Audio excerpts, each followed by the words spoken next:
नमस्कार, न्यूज गृह एनालाइसिस एनजिएमा स्वागत छ। नेपाली कांग्रेसका सांसद अमरेश कुमार सिंहले संसदको रोस्ट्रमबाट भन्नुभयो, प्रधानमन्त्री, राष्ट्रपति, प्रधान न्यायाधीशको निवासको गेट बाहिर सीसीटीभी राखौं अनि त्यसको मोनिटर टुडी खेलमा राखौं। उहाँहरूलाई भेट्न को आउँछ, उहाँहरूसँग को भेट्नुहुन्छ भन्ने कुरा त्यहाँबाट थाहा हुन्छ। कृषिको लागि भन्छ अनुदान, त अनुदान बिचौलियाले खान्छ। बिचौलिया तन्त्रले सरकार चलाउन्जेलसम्म कुनै पनि सरकारमा त्यो बजेटको कुनै महत्त्व छैन, किनकि अर्थ मन्त्रालय बिचौलियाको गिरफ्तमा छ। सरकार जहिले पनि, म बारम्बार भन्छु, बजेटमा व्यवस्था गरौँ। जुन सरकारका ठुला ठुला मान्छे हुन्छ, प्रधान न्यायाधीश हुन्छ, राष्ट्रपति हुन्छ, प्रधानमन्त्री हुन्, उनको घरको अगाडि सीसीटीभी क्यामेरा होस्, मोनिटर टुडी खेलमा राखौँ कि को मान्छे भेट्यो, किन भेट्यो। किनकि सांसद हामी भेट्न खोज्यो भने मन्त्री प्रधानमन्त्रीलाई 3 महिना हामी टाइम पाउँदैन, तर बिचौलिया दिनमा 3 चोटि भेट्न जान्छ। प्रश्न त यहाँ छ, जनता कहाँ बलियो छ? हामी कस्ता जनतन्त्रको गणतन्त्रको कुरा गरिराखेका छौँ। पहिला एउटा राजाको छोरा राजा हुन्थ्यो, अहिले जम्मै नेताको छोराछोरी नेतै हुनुपर्ने। त्यसको प्री कन्डिसन केही पनि चाहिँदैन। उहाँले के भन्नुभएको छ भने त्यो भेट्न जाने व्यक्तिहरू बिचौलिया हुन्छन् र उहाँको दाबी छ यस्ता राष्ट्रपति, प्रधानमन्त्री, प्रधान न्यायाधीश जस्ता व्यक्तिहरू बिचौलियाको चङ्गुलमा छन् अथवा बिचौलियासँग उठबस गर्छन्। त्यही ठाउँमा एउटा सांसदले, सर्वसाधारणको कुरै नगरेर एउटा सांसदले प्रधानमन्त्री भेट्न चाहे भने 3-3 महिनासम्म समय पाउँदैन, उहाँले भन्नुभएको छ। यसै गरी उहाँको अर्को दाबी छ रोस्ट्रमबाट, बजेट धेरै हुने मन्त्रालयहरू बिचौलियाको कब्जामा छन्। उहाँले अर्थ मन्त्रालय लगायतका मन्त्रालयहरूको कुरा रोस्ट्रमबाटै भन्नुभएको छ। देशको अर्थतन्त्र गम्भीर मोडमा रहेको कुरा चलिरहेका बेला हालै उहाँले देशको अर्थतन्त्रका बारेमा गम्भीर कुराहरू उठाएर सभामुख अग्निप्रसाद सापकोटा समक्ष रुलिङ र सरकारले श्वेतपत्र जारी गर्नुपर्ने दाबीसहित र तथ्य र प्रमाणसहित एउटा दस्तावेज बुझाउनु भएको छ। आजको न्युज गृह एनालाइसिस एनजिएमा हामी यसै विषयमा एनालाइसिस गर्दैछौँ। अमरेशजी स्वागत छ। धन्यवाद विजयजी। तपाईँले भर्खरै बुझाउनु भएको, सभामुखलाई बुझाउनु भएको डकुमेन्टमा छिर्नुभन्दा अगाडि मैले अलिकति अगाडि सुरु गरेको र तपाईँले बोलेकै कुरा, फेरि त्यो मैले गरेको कुरा पनि होइन। तपाईँले संसदको रोस्ट्रमबाट के भन्नुभयो भने हाम्रा प्रधानमन्त्री, राष्ट्रपति, प्रधान न्यायाधीश अथवा उच्च पदस्थ व्यक्तिहरू बिचौलियाको चङ्गुलमा छन् अथवा बिचौलियासँग निरन्तर दिनमा 3 चोटि भेट्छन् भन्ने तपाईँको शब्द छ। र त्यसलाई साबित गर्नको लागि त्यहाँ सीसी क्यामेरा राखौँ र मोनिटर टुडी खेलमा राखौँ भन्नुभयो। यो अवस्थाले केलाई सङ्केत गर्छ? यो प्रश्न किनभने जनजनमा अहिले नेतृत्वप्रति विश्वास गुमिरहेको अवस्था छ। हामी यही एनजिए कार्यक्रममा लगातार छलफल गरिरहेका छौँ कि जनता र नेताबीच खाडल बन्दै गएछ, ग्याप बन्दै गएछ। त्यो ग्यापले अवस्था राम्रो ल्याउनेवाला छैन भन्दैछौँ हामी। यहाँले दाबीका साथ संसदको रोस्ट्रमबाट यही कुरा गर्नुभएको छ। मैले जे बोलेको छु त्यो यथार्थ बोलेको छु। म कुनै आवेग, कुनै भावना र कुनै कसैप्रति लान्छन हिसाबले होइन, मैले कसैको अनुहार नहेरिकन नेपाली जनता र देशको अनुहार हेरेर, लोकतन्त्रको अनुहार हेरेर त्यो बोलेको हो। किनभने यो अहिलेको प्रधानमन्त्री न, पहिलाको प्रधानमन्त्रीको पालामा पनि त्यही थियो, योभन्दा पहिला या भोलि बन्ने यस्तै परम्पराअनुसार बन्यो भने भोलिको प्रधानमन्त्रीको पालामा त्यही लागू हुन्छ।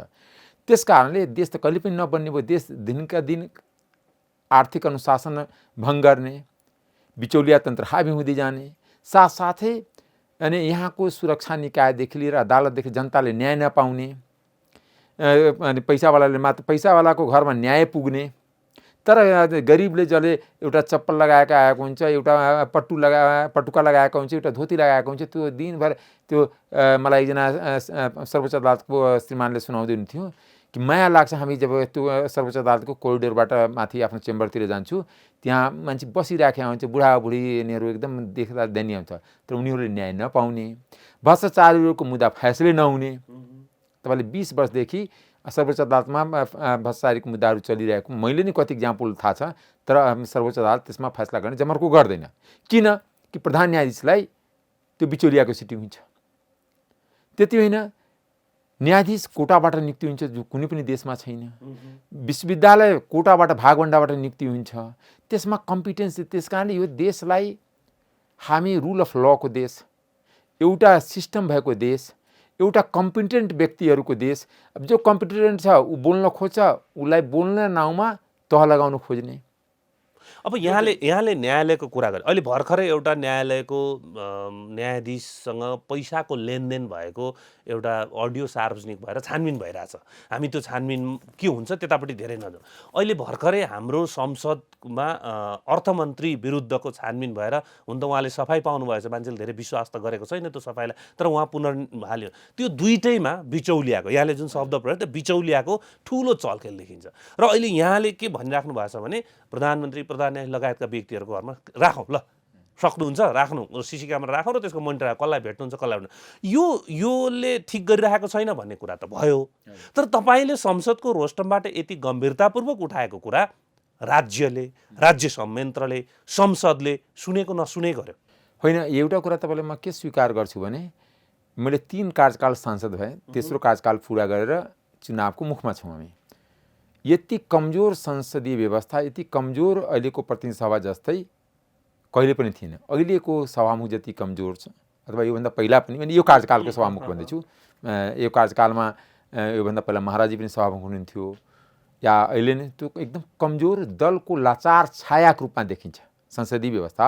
जबकि संविधानको स्पिरिट त त्यो होइन। संविधानको मूल भावना के हो भने व्यवस्थापिका, कार्यपालिका, न्यायपालिका तीनटै राज्यका फरक फरक अङ्ग हुन्, राज्यका अङ्ग हुन्, उसको माथतका अङ्ग होइन।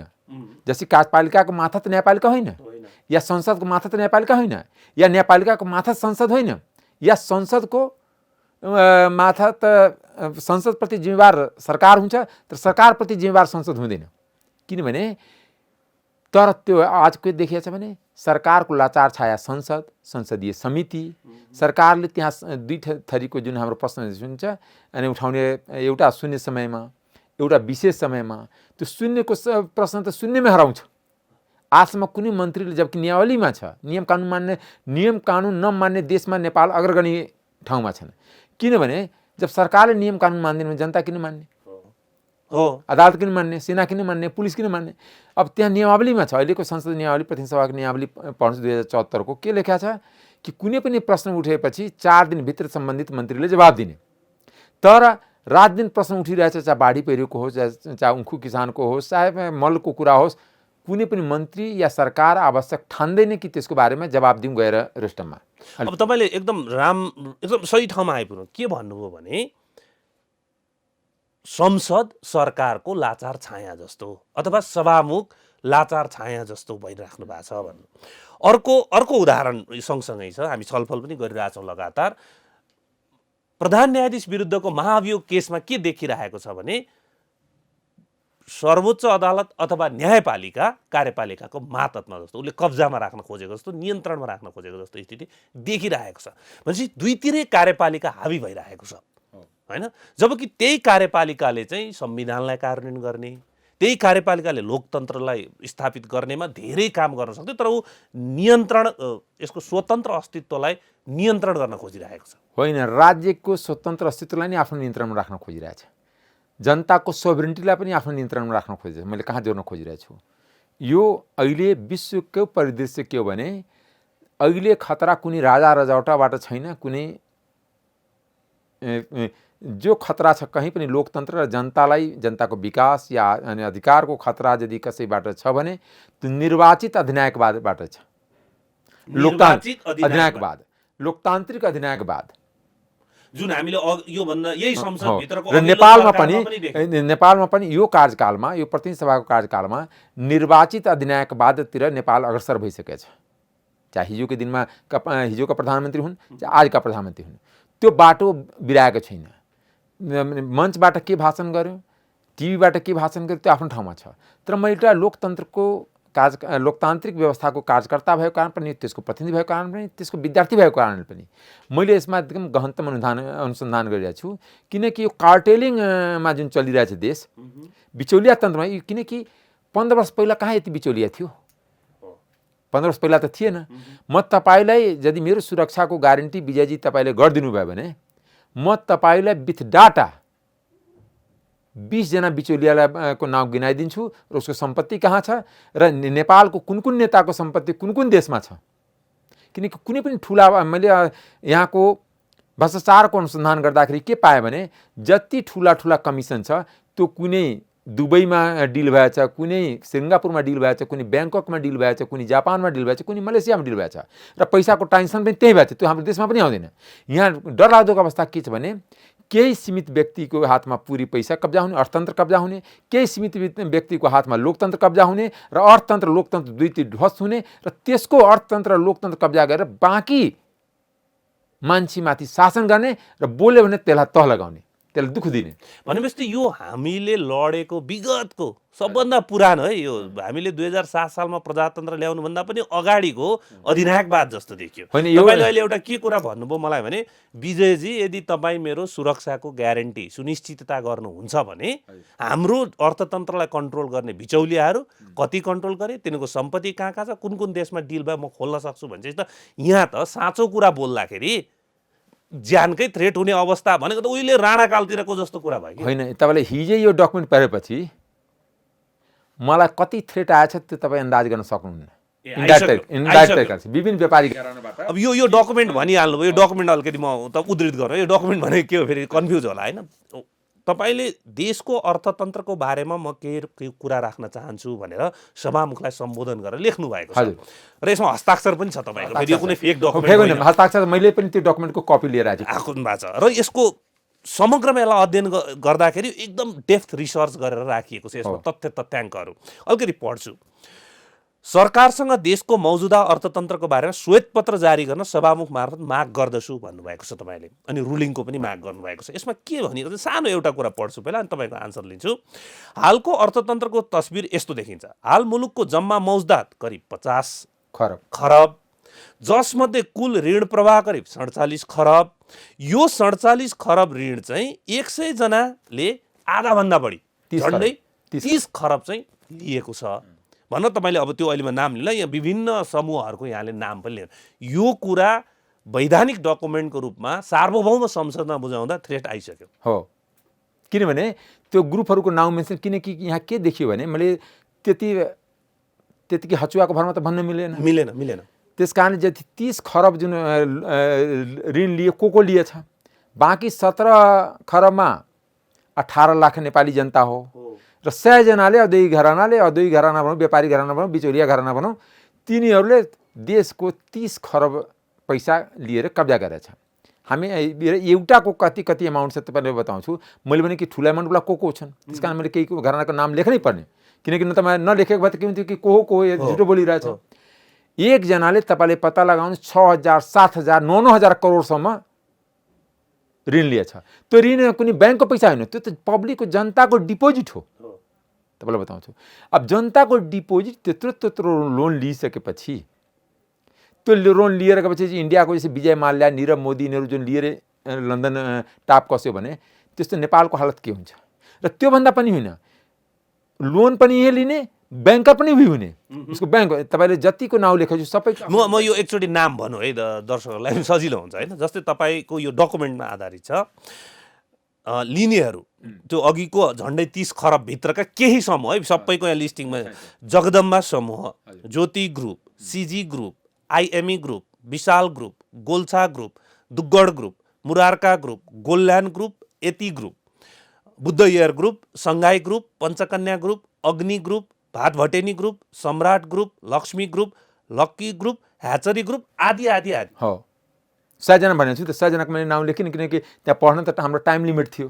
तर मेरो अनुसन्धानमा 100 जना छ। अब तपाईँले राम्रो शब्द अनुसन्धान, तपाईँले अघि भन्दै हुनुहुन्थ्यो मसँग त्यसको तथ्याङ्क सहितका दस्तावेजहरू छन्। त्यो सबै तपाईँले अध्ययन गरिसकेपछि निस्किएको निचोड हो नि, निस्किएको निष्कर्ष हो। यही डकुमेन्ट होइन नि, यो त के हो, पार्लिमेन्टमा त हामीलाई 3 मिनट टाइम पाउँछौँ, जस्तै हिजै 4 मिनट पाएको हो। हामी त त्यहाँ आधा घन्टा, यो अहिले इन्टरभ्यू जस्तै त आधा घन्टा 45 मिनट पाउँदैन। त्यस कारणले कम्तीमा एउटा पिक्चर आओस्, देशको अर्थतन्त्रको पिक्चर आओस्, त्यो तस्बिर नेपाली जनताको सामने, किनकि यो संसद जाने बेला भयो। हामी देश र जनतालाई ढाँट्नु हुँदैन, किनभने 1 तारिक भन्छ नेपाल श्रीलङ्का बन्दैन। म ग्यारेन्टीको साथ भन्छु यही ट्रेन्ड रह्यो भने 2 वर्षभित्र बन्छ, आजको भोलि बन्दैन। त के अहिलेको शासन गर्ने के 2 वर्ष पछिको कुरा नहेर्ने? जब बताउँछु 1 आर्थिक वर्षमा $2.5 अरब सञ्चितबाट खर्च भएछ। जम्मा हाम्रो 10-11 अरब डलरको थियो, अहिले घटेर 9.47 अरब डलर छ। त्यसबाट $2.5 अरब घट्यो। अर्को साल फेरि $2.5 अरब आर्थिक वर्षमा घट्यो भने त कति हुन्छ? हामी 7 अरब डलरमा पुग्छौँ, त्यसपछि 5 अरब, त्यसपछि त हामीसँग 2 महिना 1 महिनाको पनि सामान लाउने पैसा हुँदैन। र त्यति मात्र होइन, तपाईँलाई बताउँछु म बडा ठोकुवा साथ भन्छु, कमिसनको लागि यसको इम्पोर्ट बढाइएको छ। $1 अरब त खालि सुपारी, मरिच अनि मटर अनि छोक्रा डेट्स भन्छ, तिनीहरूको तस्करीको लागि अर्थ मन्त्रालयले स्वीकृति दियो। $1 अरब। $1 अरब भनेको झन्डै 1.25 खरब हो, किनकि 125 कै दरले डलरको वैदेशिक। दोस्रो कुरा के तपाईँलाई बताउँछु, 1 आर्थिक वर्षमा आयातको साइज कति बढाएको छ? 4 खरबले बढाएको छ। पहिला 15 खरबको आयात पछिल्लो आर्थिक वर्षमा 77-78 मा थियो। 78-79 मा कति भयो? 19 खरबको, 19.2 खरबको मलाई यादै छ। मैले काम रिसर्च गर्दा मैले आफैले टाइप गरेको पनि हो, टाइपिस्ट पनि म अर्को खोजेको थिएँ। त्यस कारणले मलाई हरेक डाटा याद छ।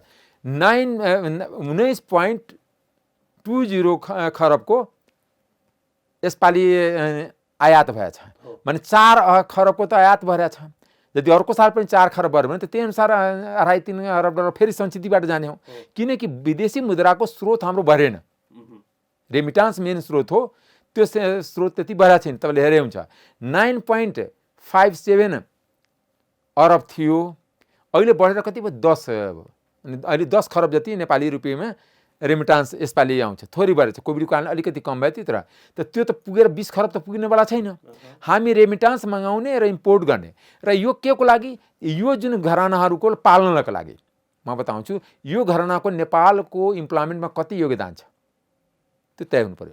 राजस्वमा कति योगदान छ? यिनीहरूले भन्सार छली गर्ने, किनभने उनीहरूले ब्याङ्किङको पैसा पनि हेराफेरी गर्ने, जुन एउटा फाइनेन्सियल गाइडलाइन हुन्छ त्यो पनि पालन नगर्ने, आफै ब्याङ्कर हुने, आफै एउटा कम्पनीको चेयरम्यान पनि हुने, आफै ब्याङ्कको बोर्ड अफ डाइरेक्टर्स हुने।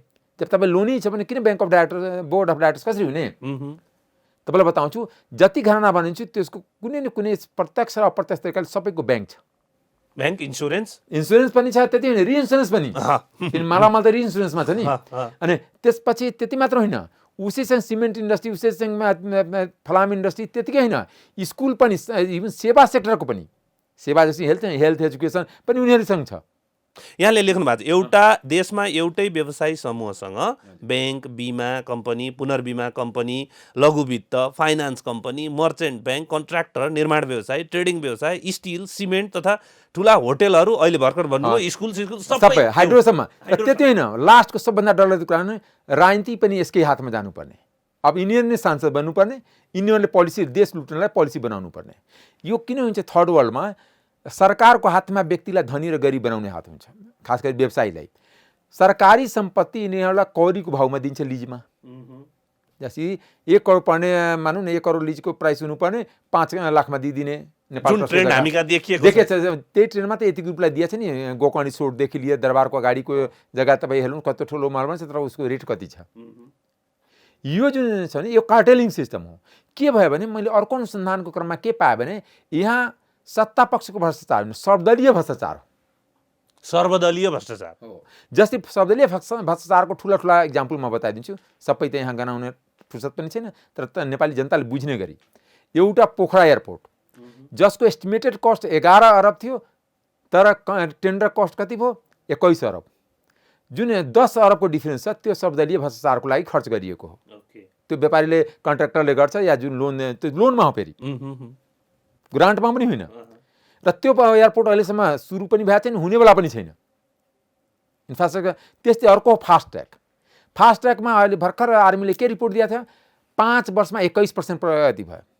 र पहिला त्यही तपाईँलाई बताउँछु 108 अरबमा आइएलएफएस कम्पनीले बनाउनु खोजेको थियो, तर त्यसलाई बनाउन नदिएर हामी भ्रष्टाचार गर्नलाई कतिमा दिए? 200 अरबमा। र त्यो 200 अरब होइन, बन्दा 400 अरब पुग्छ, किनकि त्यो बिचको पैसा प्रधानमन्त्री कार्यालय, रक्षा मन्त्रालय कार्यालय, आर्मी हेडक्वार्टरले करप्सनको लागि छुट्या हुन्छ कि मिलिजुली हामी करप्सन गरौँ, कि ताकि देशमा कसैले दुखी नहोस्, पावरमा बस्नेहरू। अर्को तपाईँलाई बताउँछु कि अर्को एनसेलको जग्गा हो, सरी एनसेलको करछली हो, या आयल निगमको जग्गा हो, या वाइड बडीमा सिधा जसले डकुमेन्ट पढ्दाखेरि 4 देखि 6 अरबको भ्रष्टाचार देखिन्छ, क्लियर देखिन्छ, सबै डकुमेन्ट मसँग छ, ओरिजिनल डकुमेन्ट। र त्यसमा जो भ्रष्टाचार अहिले के भएछ भने मैले त्यहाँ मेन्सन पनि गरिरहेको छु कि भ्रष्ट नेता, भ्रष्ट कर्मचारी र बिचौलियाको बिचमा एउटा हुन्छ। बिचौलियाले सबै मेन नियुक्ति गराउँछ। कहाँको म तपाईँलाई बताउँछु। कुनै संवैधानिक निकायको प्रमुख नियुक्तिको लागि बिचौलियाले टेन्डर भर्छ, पैसा उसले दिन्छ, त्यो कर्मचारीले दिँदैन।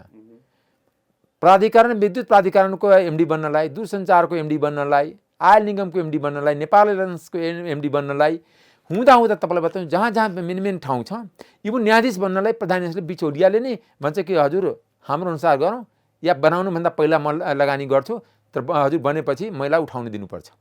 यो तन्त्र बडा नजिक तरिकाले म देख्छु। नाउँ नमेन्सन मलाई 5-10 केसै मलाई थाहा छ, केस स्टडी गरेको छु, किन मैले यो डकुमेन्ट लाउनुभन्दा पहिला म केही केस स्टडी गरेको छु। जस्तै अहिले पुलिस ठुलो भएछ, अहिले पुलिस प्रशासन के भएछ, कसैलाई थाहा हुँदैन कि सरकार कसलाई डिआइजी बनाइदिन्छ, कसलाई 1 नम्बर बनाउँछ, कसलाई 12 नम्बर पुऱ्याउँछ। किन कि त्यो पैसाको बिडिङमा जसको कुरा मिलेन, जसको चाकरीमा कुरेन भने त्यो कम्पिटेन्स, मेरिट र कम्पिटेन्सको देशसमाज पार्न जुन खोजिएको छ, त्यसमाथि मैले एउटा आवाज नेपाली जनताको तर्फबाट दिनै खोजेको हो। मैले के भने अहिले जुन भएछ पुलिस र सशस्त्र जुन तरिकाले, र अहिले जुन तरिकाको देशमा तस्करी भइरहेछ, जुन तरिकाले अन्डर बिलिङ भइरहेछ, हरेक भन्सारमा तपाईँले खास गरी 4-5वटा भन्सारको मेन भन्सार भनिन्छ। विराटनगरको रानी भन्सार भन्छ, वीरगञ्ज भन्सार, अनि त्यहाँ भैरहवाको जुन भन्सार छ, त्यसपछि नेपालगञ्जको भन्सार, र यता तातोपानी र यता रसुवाको भन्सारलाई यहाँ पोस्टिङ हुनलाई पहिले 50 लाख एकरो बुझाउनु पर्ने। जस्तै म आफ्नै प्रदेशको डिआइजीहरूको नियुक्ति हुँदाखेरि पोस्टिङ हुँदाखेरि 50 लाख बुझाउनु, महिनाको करोड रुपियाँ दिनुपर्ने, उनीहरूले सुनाउँछ। त्यस कारण के हुन्छ भने व्यापक तस्करी भएछ, पुलिस प्रशासनको व्यापक दुरुपयोग भएछ, फेरि राज्यको सम्पूर्ण पावर एक ठाउँमा राख्न खोज्ने, पार्टीको सम्पूर्ण पावर एक ठाउँमा राख्न खोज्ने, अनि आन्तरिक लोकतन्त्रको अभाव हुने, बोल्ने छ त्यसलाई सबैजना बिचौलिया, पुलिस प्रशासन, नेता जुन मेन कब्जा गरेर छ, तिनीहरू मिलेर उसलाई सिद्ध्याउन खोज्ने, उसको आवाज दबाउन खोज्ने। त्यस कारण न्याय नपाउने, समानताको हक नहुने, जनताको समृद्धिको चाहना पुरा नहुने, जनताको छोराछोरी विदेशमा जानुपर्ने, मलेसिया, कतार, किनकि यहाँ के गरेछ भने जानी यो आफैमा भएको होइन। अहिलेको जुन नेतृत्वले के गरिरहेछ भने कि युवाहरूलाई देशमा बस्न नदिने वातावरण बनाएपछि हाम्रो विरुद्धमा विद्रोह हुँदैन, किनकि उहाँको युवा शक्तिमा, उहाँको बारेमा उहाँलाई राम्ररी अध्ययन छ, चाहे माओवादी अध्यक्ष हुन्, चाहे हाम्रा पार्टीका सभापति हुन्, चाहे अन्य पार्टीका। त्यस कारणले देशमा यस्तो अवस्था सृजना गर्ने कि शासन सत्ता उहाँको हातमा राख्नलाई पनि बुढाहरूको या बच्चाहरूको देश मात्र रहन दिने, युवाहरूलाई नरहन दिने। युवालाई कहाँ पठाउने? Malaysia, Qatar, Dubai, UAE, Saudi, त्यहाँसम्म जान नसक्ने इन्डिया पठाइदिने, र जो अलिकति त्यो बुद्धिवाला छ, कम्पिटेन्ट छ, त्यसलाई अमेरिका, युरोप, अस्ट्रेलिया पठाइदिने। अनि यो देश नहुने खानेको रहन दिने, नहुँदा खानेको रहन दिने, र त्यसपछि हामी रजाई गर्ने। एउटा हरिबहादुर थापाले लेख्नु त्यो रजगज किताब लेख्नु, मैले त्यो पनि पढेको थिएँ। मेरो 3 कार्यकालमा राजव्यवस्था। यसमा यो दल भन्ने होइन, यो सरकार त सहमति छ। एउटा कुरा, यदि सर्वदलीय सहमति नभए भने भ्रष्टाचार हुनै सक्दैन, किनकि अपोजिसनले त आवाज उठाउँछ नि। यसमा किन भयो? यदि यही तपाईँले मैले अस्ति लक्ष्मणजीलाई जिस्काएर पनि भने सफाई समितिको सभापतिजीलाई नमस्कार भनेको थिएँ, किनकि त्यसको कामको लागि लक्ष्मणलाल कर्ण जति फिट मान्छे कोही पनि छैन। किन जस्तो सुको कुरालाई ढाकछोप गर्नु छ भने उहाँ हुन्छ। पहिला पनि निर्वाचनमा धाँधली 70 को निर्वाचनमा उहाँकी संयोजकमा एउटा समिति बनाएको थियो, त्यो रिपोर्ट कहाँ गयो कसैलाई थाहा छैन। 70 को समिति गठन, 74 को निर्वाचनसम्म रिपोर्ट उहाँले दिनु भएन, र कसैलाई आरोपित पनि गर्नु भएन, कसैलाई केही हुनु। याद होला तपाईँले 70 को निर्वाचनको रिजल्ट घोषणा हुँदा बाबुरामजी प्रचण्डले 2 बजे राति प्रेस कन्फरेन्स गर्नुभएको थियो कि निर्वाचनमा धाँधली भयो। त्यसपछि त्यहाँ सर्वदलीय समिति भयो कि ठिक छ, यसलाई अनि एउटा संसदीय समिति बनाऊ निर्वाचनको धाँधली रोक्नलाई, अनि यसको तथ्य जानलाई। त्यसको लागि त्यसै कारण उहाँलाई सुनवाई समितिमा पनि राखेका हुन्छ, सुनवाई समितिको सभापति हुनुहुन्छ। अनि गलत काम सबै उहाँले बडा राजनीतिक तरिकाले, आर्टफुली कानुनी तरिकाले गरिदिनुहुन्छ। जति गलत मान्छेको सबैको सुनवाई उहाँ सिधा गरेर आजसम्म एकजना पनि सुनवाई रोक्नु भएको छैन। एउटा दीपक राज जोशीको बाहेक अरू कसैको रोकेको छैन तपाईँलाई। किनकि जस्तासुकै सरकारले पैसा खाएर इन्भेस्टरको नीति गरेको होस्, चाहे आफ्नो आफन्तलाई गरेको होस्, चाहे पैसा खाएर न्यायाधीशको नियुक्ति गरेको, जति संवैधानिक नीतिहरू हुन्छन् त्यो अनि उहाँको संयोजकमा ठप्पा लगाउने काम हुन्छ। एउटा कुरा के भन्छ, राज्यले गलत गर्ने व्यक्तिलाई ठप्पा लगाउने मान्छेको पनि खोजी गर्छन्। त्यस्ता खोजीको लागि हाम्रो माननीय लक्ष्मणलाल कर्णेजी, म एकदम आदरको साथ भन्छु, बडा सुटेबल मान्छे हुन्। जसै अब तपाईँले यहाँ के उठाउनु भएको छ भने यो हाम्रो लोकतन्त्र एवं अर्थतन्त्र नाजुक अर्थात् कमजोर अवस्थामा छ। यो सबै कारणहरू तपाईँले बताइसकेपछि भन्नुभएको छ र यसको प्रभावले के भयो, परिणामहरू पनि तपाईँले अध्ययन गरेर राख्नु भएको छ। जस्तै एउटा सानो उदाहरण लिउँ, नेपाली पासपोर्ट कमजोर भएको छ हैन। त्यसै गरी गएर कतिपय देशका दूतावासहरू चाहिँ हाम्रो देश छोड्दै हिँडिरहेका छन् हैन। त्यो खालको स्थिति देखिएको छ। यसलाई एउटा राम्रो शब्द छ कार्टेलिङ लोकतन्त्र अर्थतन्त्रको के भन्छ यो प्र्याक्टिस भइरहेछ हामी हो। अहिले त्यही छ, त्यसको एकदम म्याक्सिमम लिमिटमा गइरहेछ। अब यसको अब तपाईँको अध्ययनले यतिसम्म गरेर तथ्यलाई यसरी उजागर गरिसकेपछि परिणामतर्फ पनि सोच्यो होला नि त। अब के हो, जस्तै केही व्यापारिक घराना अथवा केही बिचौलिया अथवा केही स्वार्थी समूहको नियन्त्रणमा देशै रहने, सरकार रहने, संसद रहने, राजनीतिक अदालत रहने, सबै चिज रहने के। अनि उनीहरूले चाहेको अनुसारले चलाउँदाखेरि सामान्य सर्वसाधारण जनताको हित नहुने, उनीहरूको मात्रै हित हुने अवस्था जुन उजागर भएको छ र समग्रमा देशको स्थिति र देशको पहिचान खस्किँदै गएको अवस्था छ, यसको रिजल्ट के त? यसको के भने कहिलेकाहीँ न्युटनको सिद्धान्त छ, गुरुत्वाकर्षण आफ्नै भारले आफै खस्ने। आफ्नै गलत क्रियाकलापले यो अहिलेको लोकतन्त्र समाप्त हुन्छ। जस्तै हिजोको दिनमा गलत क्रियाकलापले बहुदल समाप्त भएको हो। तपाईँले 51 सालदेखि 56 सालको ट्रेन्ड हुनुहुन्छ भने सांसद किनी बेचदेखि यति फोरी गेम भएको थियो कि त्यो बेलाको लागि एउटा मैले कविको पनि एउटा एक लाइन हुन्छ, लाज लजाती जिसके कृति से धृति उपदेशक हो है भने त्यो लाज पनि लजाउँछ, लाज आफैमा एउटा नराम्रो शब्द, त्यो पनि लजाउने खालको काम गर्ने त्यो बेला अवस्था बनाएको थियो। के को लागि? सरकार बनाउनको लागि। 51 सालदेखि 56 सालमा 9वटा सरकार चेन्ज भएछ 5 वर्षमा। त्यो दौर यो निर्वाचनपछि आउँदैछ। मैले त्यहाँ लग्न खोज्दैछु तपाईँलाई। भनेको यो अब हुने 2079 को पार्लियामेन्ट छ। एउटा कुरा बहुमतको त पार्लियामेन्ट हुँदैन, त्यो त बुझ्नुहुन्छ। यो कोलिसन भनेको होइन, यो त कोलिसन भनेको सिन्डिकेट हो। कि हामी कार्टेलिङ मानले किन वर्ड युज गरिरहेको छु भने सिन्डिकेट जस्तै बसको सिन्डिकेट देख्नुहुन्छ, राम्रा बस बेचारा कतारमा हुन्छ, प्यासेन्जर चढ्न पाउँदैन। तर के गर्छ, सिन्डिकेट लागेको होइन, यो थोत्रो बस खुलेपछि मात्रै त्यो पछि उसले पालो पाउँछ, त्यो आज पाउनु सक्छ। त्यस कारण प्यासेन्जरलाई त जानु छ, त्यस कारण बाध्य भइदिन्छ। त्यस्तै यो सिन्डिकेट भएपछि सिन्डिकेट गठबन्धन सिन्डिकेट किन भन्छु भने त्यसपछि त जनताको चोइस रहेन, अहिले रहेन। त्यही त भन्छु नि। जस्तै अहिले के गर्यो तपाईँले भने यो गठबन्धनले मलाई भोट हाल्नलाई तैँले फलानु दलमा हाल है, यहाँ त तेरो मान्छे उठाउँदैन, तेरो विचार के हो तँलाई थाहा छैन, मलाई मतलब छैन। किनकि लोकतन्त्र आफैमा एउटा प्रतिस्पर्धा हुन्छ भने कम्पिटिसन हुन्छ, कम्पिटिटिभ लोकतन्त्र भएन। एउटा जनतालाई चोइस, उसको जुन फन्डामेन्टल राइट छ चोइस गर्ने, सेलेक्ट गर्ने, इलेक्ट भनौँ न, सेलेक्टबाट इलेक्ट गर्छ। पहिला त सिलेक्ट गर्छ कि म यसलाई भोट दिन्छु, त्यो प्रोसेसलाई नै को मूल मर्माथि नै प्रहार भइरहेछ।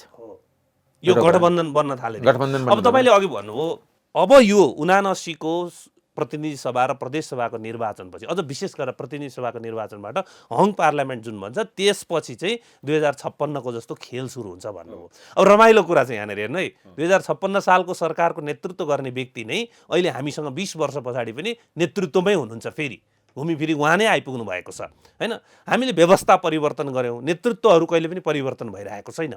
हामी त्यो ट्र्याकमा गइरहेका छौँ भन्दा त्यो तपाईँको अध्ययनलाई त एकदम त्यो अकाट्य प्रमाणको रूपमा देखियो के त्यो कुरा चाहिँ हैन। हामी व्यवस्था परिवर्तन गर्यौँ विजयजी, तर सोच परिवर्तन गरिने। एउटा कुरा के भने हामी या नेपाली जनताले यो सोचेन भने 20 वर्ष पहिला जसले राम्रो नगरेको अहिले 20 वर्षपछि राम्रो कसरी गर्छ? कोही मानौँ न 20 वर्षदेखि लगातार फेल गरिरहेको विद्यार्थी छ भने के 20 वर्षपछि राम्रो गर्छ? ऊ टप गर्छ? सम्भव छैन। अलिकति प्रोग्रेस गर्ला, तर कुनै फेल हुने विद्यार्थी एकचोटि युनिभर्सिटी टप त गर्दैन या कलेज टप त गर्दैन। ठ्याक्कै त्यो के भयो भने हाम्रो के भने यो कार्टेलिङ अर्थतन्त्र र लोकतन्त्रको कारणले केही सीमित व्यक्तिको कब्जामा पार्टी छ। मैले यसको लागि पनि एउटा प्रोभर्ब बनाएको छु, यो मेरो नितान्त हो रिसर्चको आधारमा, कि देश अहिले लोकतान्त्रिक गणतन्त्र हो, त्यस कारणले दलीय व्यवस्था छ, दलको मार्फत देश हो। दलले नै शासन गरिरहेछ, दल देश दलको कब्जामा छ, दल गुटको कब्जामा छ र गुट माफियाको कब्जामा छ। त सबभन्दा हायरार्की को भयो? माफिया भयो, बिचौलिया भयो। हरेक बिचौलियाहरूले हरेक दलको मेन नेतालाई, प्रमुख नेतालाई चाहिँ अध्यक्ष होस् या सभापति होस् आफ्नो कार्यकर्ता ठान्छ, टेकन फर ग्रान्टेड ठान्छ। मैले उहाँलाई भनेपछि फर्कै पर्दैन, हामीलाई भन्न आउँछ हजुर के हुन्छ हामी हजुरलाई मन्त्री बनाइदिन्छु, पहिले पैसा तिर्दिन्छु। मैले त्यस्ता हात जोड्छु। हामी पैसा तिरेर मन्त्री बन्नु परेको छैन, हामीलाई जनप्रतिनिधि नै काफी छ। हामीलाई भन्न आउँछ केही गर्नु पर्दैन, हजुरको 10 जना सांसद हामी जिताइदिन्छु, हजुरले गुट बनाउनुहोस् र त्यो अनुसार बार्गेनिङ गर्नु। अब यो बिचौलिया यो समूहले नि यसो गरेर नीतिगत भ्रष्टाचार मात्रै गर्छ कि होइन? नीतिगत भ्रष्टाचार गर्दैन, उनीहरू राजनीति खस्किँदै गइरहेछ, नेताहरू खस्किँदै गइरहेछ, यो बिचौलिया माथि चढ्दै गइरहेछ। पहिला बिचौलियाको काम मात्र गर्थ्यो, आर्थिक घराना काम गर्थ्यो, अब बिस्तारै राजनीति पनि कब्जा लिन खोज्यो। अब उसैलाई सांसद बन्नुपर्ने, उसैलाई मन्त्री बन्नुपर्ने, हुँदा हुँदा उसैले प्रधानमन्त्री अर्थमन्त्रीको दावा गर्न खोज्ने। म नाउँ भन्दैन, यो पब्लिक प्लेटफर्म हो। केही व्यापारीहरूले जुन 1 करोड 2 करोडमा समानुपातिक सांसद बन्नको सट्टामा 5 करोड बुझाएको छ कि म सांसद मात्र बन्ने होइन, म अर्थमन्त्री बन्छु, परराष्ट्र मन्त्री बन्छु, उद्योग मन्त्री बन्छु, कि ताकि जुन 5 करोड लगाएको म 50 करोड रुपियाँ मुनाफा कमाएर कन्भर्ट गर्छु। ओके, लगानीको मुनाफा र त्यो कुरामा फेरि हाम्रो दलको नेताहरू एकदम अगाडि बढिरहेछ। हरेक पार्टीको नेताहरू होइन उहाँ बिना त देशै चल्दैन, उहाँ यति जानकार हो। किनकि विज्ञहरूलाई नराख्ने, भनौँ न, कुनै पनि प्रधानमन्त्री आर्थिक सल्लाहकार कुनै विज्ञलाई राखेछ, प्रशासनिक सल्लाहकार कुनै विज्ञलाई राखेछ। त्यस कारणले के हुन्छ भने आफू जुन पारदर्शिताको अभाव छ। मैले किन सीसीटीभी क्यामेरा, तपाईँले मैले सुरुको प्रश्नको जवाब दिन खोजेँ। जबसम्म लोकतन्त्र एउटा जिम्मेवार सिस्टम हो, जिम्मेदार केबाट आउँछ? पारदर्शिताबाट आउँछ कि मान्छेले थाहा पाउला। पारदर्शिता भएन भने लोकतन्त्र, जिम्मेवार लोकतन्त्रको कल्पना गर्न सकिन्न। म पारदर्शी बनाउनको लागि खास गरी प्रधानमन्त्री, राष्ट्रपति, गृहमन्त्री, प्रधान न्यायाधीश, आर्मी चिफ, पुलिस चिफलाई पारदर्शी बनाउनलाई कि ताकि उहाँहरूको जुन एउटा नदेखिने एउटा गोप्य तरिकाले जुन सञ्जाल छ, त्यो सञ्जाललाई भत्काउनै खोजेको। यो सञ्जाल नभत्किकन नेपालको भलो हुँदैन। नेपाली उहाँहरूको त भलो भइरहेको हुन्छ। दुबईमा यसपालि 10 अरब पैसा होला, अर्को साल 20 अरब उहाँको खातामा जाला। अब अघि तपाईँले अब यसको के हुन्छ रिजल्ट भन्नेमा गुरुत्वाकर्षणको नियम बताउनु हो। यसकै भारले, यिनीहरूको बिचौलिया तन्त्रको भारले, यो कार्टेलिङको कारणले यो अहिलेको व्यवस्था र संविधानमाथि आघात पुग्छ। अब यो प्रश्नमा मेरो एउटा यसको एन्टी उस थ्योरी जस्तो के, जस्तै यिनीहरूको कारणले संविधान र व्यवस्था जाने भयो कि संविधान र व्यवस्था पठाउनको लागि यिनीहरूलाई प्रयोग गरिराखिएको छ? त्यो पनि हुनसक्छ। तपाईँको कुरा त्यो पाटो मैले अनुसन्धान गरेको छैन, त्यो पनि हुनसक्छ। त्यसलाई नकार्न सकिन्न। किनकि हामी कहाँ देखाउन चाहिँ सडकमा जनता ओह्रालिएको छ, 46 साल 7 साल 62 भनिएको छ। विजय जुलुस हो, त्यो विजय जुलुस हो, कसैको सफलताको विजय जुलुस हो, कसैको सफलता होइन। त्यो भइसकेपछि अनि भन्छ नि कि प्लान्ड आर्केस्ट्रा भन्छ। हो, त्यही भन्न खोजेको मैले। त्यो तपाईँले जुन भन्नुहुन्छ त्यो पाटो मैले अध्ययन गर्न सकेको छैन। तपाईँले आज भन्नुभयो, म यसमा पनि 10-15 दिन लगाएर अध्ययन गर्न कोसिस गर्छु। यो त मैले अध्ययन गरेकै विषय हो। त्यसमा जुन चिज म अध्ययन गरेको छु, मसँग प्रमाण छ, त्यसमा मलाई बोल्न कुनै हिजक छैन। अब तपाईँले केही भ्रष्ट नेता, कर्मचारी र बिचौलियाको भरमा राज्य कहिलेसम्म चल्छ र आम नेपाली जनता सुशासन र समृद्धि चाहना कहिले पुरा हुन्छ, यो नै नेपालका सङ्घीय लोकतान्त्रिक गणतन्त्रको चुनौती र एकसे प्रश्न छ कि आम नेपाली जनताको भविष्य कहिले बन्छ? तपाईँले कन्क्लुजनमा लेख्नु भएको छ। हो, मेरो त बुझाइ त्यही हो। किनकि यो व्यवस्थाले त नेपाली जनताको भविष्य त बन्दैन। भविष्य बनेको भए आज चेपाङ कतिजना ग्रेजुएट छ, चेपाङहरू कतिजना डाक्टर छन्, चेपाङ कतिजना सांसद छन् या न्यायाधीश छन्, या मेरै मधेसका अनि कतिजना मुसर डाक्टर छन्, कतिजना डोम अनि सिडिओ छन्, कतिजना अनि चमार प्रोफेसर छन्, या सांसद कतिजना छन्? एकजना पनि छैन। यो जुन छ भने जुन मैले के भने जुन जमिनको भुइँ मान्छेको ठाउँबाट मैले यो कल्पना गर्छु। भुइँ मान्छेको अवस्था के छ? नेपालको जुनसुकै भूभागको, चाहे हिमालमा बस्ने, पहाडमा बस्ने, तराईमा बस्ने, म कुनै मधेस पहाडको कुरा गर्न आएको होइन, तर जुन भूमि मान्छे छ, चाहे पहाडका भूमि मान्छे हुन्, चाहे हिमालका भूमि मान्छे हुन्, या तराईका भूमि मान्छे हुन्, त्यो भूमि मान्छेको नेपाल अपना त कहिले व्यवस्थाबाट आउँछ, कहिले उसको कल्याण हुन्छ, कहिले उसको राज्यमा अनि शिक्षा, स्वास्थ्य अनि प्रशासन, व्यवसायमा पहुँच कहिले हुन्छ? तपाईँलाई बताउनुहोस्, जति ग्रुपमा छु, कुनै पनि एउटा पनि दलित समुदाय छ, भूमि मान्छे छ, कुनै पनि चेपाङ समुदाय छ? तपाईँलाई बताउँछु।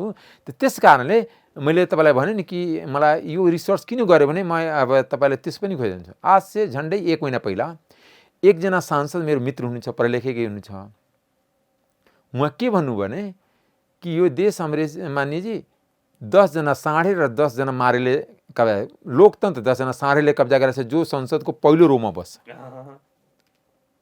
बाँकी संसद उनीहरूको अघि निरी हात उठाउने मात्र हुन्, र देशको अर्थतन्त्र 10 जना मारेले कब्जा गरेछ, र यो दुईटै मिलेर लोकतन्त्रलाई यिनीहरूको दुईटैको मिलीभगत छ। फेरि यो दुई छुट्टी छुट्टी हुने, छुट्टी छुट्टी हेऱ्यो भने फेरि गलत हुन्छ। त्यस कारणले त्यसपछि मैले भने कि साँच्चै हो कि? मैले त्यसपछि विभिन्न डकुमेन्टहरू, विभिन्न राष्ट्र ब्याङ्कको दस्तावेज, अर्थ मन्त्रालयको दस्तावेज, फेरि विभिन्न मान्छेसँग इन्ट्रेक्सन गरेर मैले यो डाटासित अब हामी अन्त्यमा छौँ। तपाईँले यसमा रुलिङको माग गर्नुभएको छ सभामुख मार्फत, र सरकारले यसमा श्वेत पत्र जारी, यथार्थ स्थिति यो तपाईँले खोज्नुभएको तथ्याङ्क हो कि होइन? होइन भन्छ भने पनि भन्नुहोस्, त्यही त होइन भन्छ भने नि भन्नुहोस्, हो भने यो सबै तथ्य जनताले थाहा पाउने गरी श्वेत पत्र जारी गरोस्। यसको परिणाम के हुन्छ त्यो पनि भनौँ न। 1 आर्थिक वर्षमा यदि 2.5 अरब डलर खर्च भने 4 आर्थिक वर्षमा त 10 अरब डलर भन्नु पर्यो। अब यो दुईटा, यो काम संसदले पहिला गर्ला, सभामुखले रुलिङ गर्नु होला, सरकारले श्वेत पत्र जारी गर्ला? मलाई शङ्का लाग्छ। मैले तपाईँलाई भने नि, संसद सभामुख सरकारको लाचार छाया छ। कसरी मैले त माग गरेँ, माग गर्ने बित्तिकै उहाँ रुलिङ गर्नुहुन्छ होला या सरकारले श्वेतपत्र जारी गर्छ, यो मलाई लाग्दैन। यो पनि म तपाईँलाई बताइदिएँ। तर यो आश नहुँदै पनि नेपाली जनताले यो कुरा थाहा पाउनुपर्छ भनेर तपाईँले मैले आफ्नो कर्तव्यको निर्वाह, आफ्नो भूमिका, एउटा जनप्रतिनिधिको भूमिका निर्वाह गर्दै संसदमा आफ्नो यो रेकर्ड गराएँ, यो दस्तावेजको रेकर्ड गराएँ, आफ्नो बोलीको रेकर्ड गराएँ कि ताकि भोलि 2 वर्षपछि 3 वर्षपछि दुर्घटना हुन्छ, त्यो बेला हामी सिट ठाडो गरेर भन्छु कि हामी पहिल्यै भनिसकेका थियौँ कि यस्तो हुनेवाला छ, र फलानु व्यक्तिको कारणले भएको हो, फलानु पार्टीको कारणले भएको हो, फलानु बिचौलियाको कारणले भएको हो।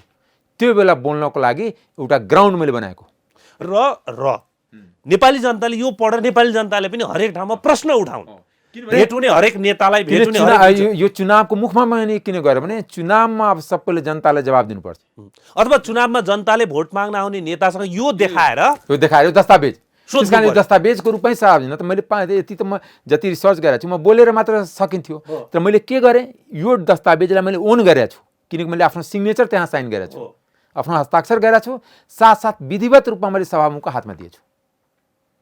साथसाथै मैले पढेर नि म फेरि बोलेको छु, मैले यति डाटा त मैले मुखले पनि भन्न सक्थेँ, तर पढेर कि ताकि डकुमेन्टको ओनरसिप समाप्त नहोस्।